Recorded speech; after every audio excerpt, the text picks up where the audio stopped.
পেনাম বন্ধুরা, মুই আইয়া পড়ছি। তা মুই আইয়া তো পড়ছি, তোমাকে লইগা কি খাজানা আনছি এইটাই তো তোমরা দেখতে চাও। তা শোনো, আজকে প্রায় 3-4 দিন পর বৃষ্টির পরে এই যে রোদ্দুর উঠছে, দেখো আকাশটা কেমন ঝলমল ঝলমল করতেছে না? এই যে দেখো, দেখছো আকাশটার অবস্থাটা দেখো একবার, রোদে মনে হচ্ছে খা খা করতেছে। তা সকালবেলা উঠে তো অনেক কাঁচা ধোয়া করলাম, কাঁচা ধোয়া করার পরে ছেলেরে ঘুম দিয়ে উঠাইয়া নিয়ে গেছি প্রাইভেট পড়াইতে। ছেলে বাড়ি আসার আগে আবার সকালের রান্না কইরা বাজারে গেছি, বাজার থেকে আইসা ওরে স্কুলে দিয়ে আসছি রেডি কইরা। তারপরে বাড়ি আসা দুইটা নাকে মুখে ভাত খাইয়াই চলে গেছি মুদিখানা বাজার করতে, কারণ যদি আবার বৃষ্টি ফিষ্টি নামে তাহলে তো বাজার করা যাবে না। আর সেরকম সদাইপাতিও ঘরে নাই, সেই কারণে আবার গেছি মুদিখানা বাজার করতে। বাড়ি আইতে আজকে 1:30 বাজছে দোকান থেকে, কারণ মাসকাবাড়ি বাজার, টাইম তো লাগবেই। তো সেইভাবেই বাজার হাট করা আজকে এইভাবেই গেছে। আর রানতে আজকে সময়ই পাই নাই, আজকে শাশুড়ি রান্না করছে দুপুরে। তো শাশুড়ি কী করে ভিডিও করবে, শাশুড়ির দ্বারা তো আর সম্ভব না ভিডিও করা। আর শাশুড়ির কাছে কওয়াও যায় না যে মোবাইলটা থুইয়া গেলাম, তুমি একটু ভিডিও করো। তা সেটা তো হবেও না, ফোন তো নিয়ে যাইতেই হবে, আমি যেহেতু ফোন দিয়ে ভিডিও করি।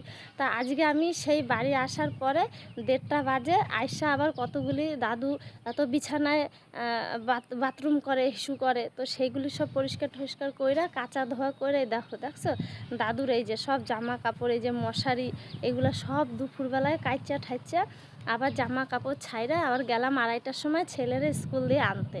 তা স্কুল থেকে আইন না 2:30 বাজে, 2:30টায় ছুটি দেয়, বাড়ি আসতে আসতে 10 মিনিট লাগে।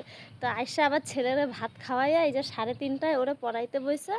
আমি আবার বিকালের কাজকর্মটা সাইরা এই যে এখন ভিডিও করতে আইছি। আসলে আমি তো একা মানুষ, আমার একটু সমস্যা হয়, সব দিন সমানভাবে ভিডিও করতে পারি না। তা তোমরা এইভাবে যেন আমার সাথে থাকো, আমারে সাপোর্ট করো, যে একদিন যদি একটু কম বেশি হয় ভিডিও করতে, তোমরা যেন কিছু মনে করো না, কারণ সবই তোমরা পরিস্থিতি বোঝো যে সংসার সামলাই আমার এই ভিডিও করা। তো আমি যদি শুধু ভিডিওর পেছনেই পড়ে থাকি সেটা তো হবে না। আর আমাদের বাড়িতে হলো সব বুড়া বুড়ির দল।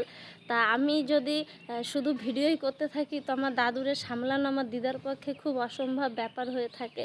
আর তোমরা তো জানো যে আমার দাদু কতটা অসুস্থ। আর সত্যি কথা কইতে কি, কালকে দাদু সারা রাত ঘুমায় নাই, এক ফোঁটাও ঘুমায় নাই।